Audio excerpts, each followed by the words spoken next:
My name's Dori Graff. I'm one of the co-founders of Kidizen, which is a mobile marketplace for parents to buy and sell kids stuff, such as clothes, toys, and other things. It is peer-to-peer, so people list items on Kidizen, either with our Android or iPhone app. So we have no inventory. It is directly from one person to the other, sort of like eBay or Etsy. I would say that our biggest power move happened in 2012 when Mary Fallon, my co-founder, and we pivoted the company, and actually it was quite a dramatic pivot at the time. We launched the company in 2010 as Kidizen, which was a platform to attach digital content to physical things as they change hands. We had a lot of initial users and a lot of initial excitement around Kidizen, but found that we could not ultimately scale it to the size that we needed and wanted.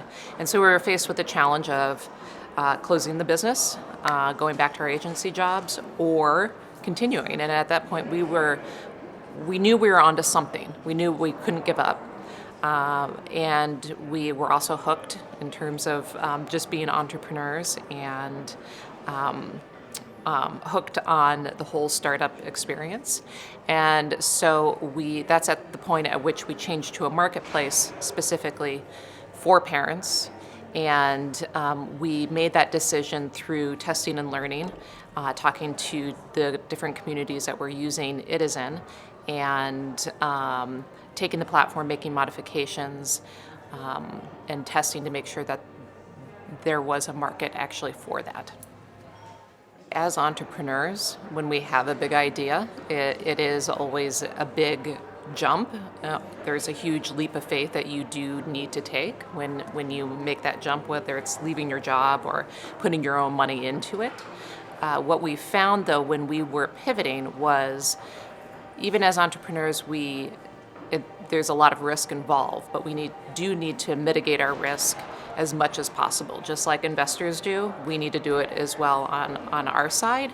And so that's why we took a test and learn approach as we were pivoting, because we knew that we could not go behind closed doors and just build this amazing product that we envisioned, that we needed constant feedback from our users along the way. And so doing smaller iterations, and which meant at the time we were putting out something that was not ideal. It was a very imperfect prototype at the time, but we needed that to validate our idea and to know that this was a worthwhile investment on our part to continue moving forward. I mean, there was a point at which we were able to make enough improvements to the product. There was a point at which we had a certain feature set that, we went from just kind of getting by, and then there was definitely an inflection point, and then it was much more rapid growth. We still have a lot of those early users, and there's our most passionate users, and they remember when Kidizen was Kidizen, and we didn't even have a payment system for a marketplace.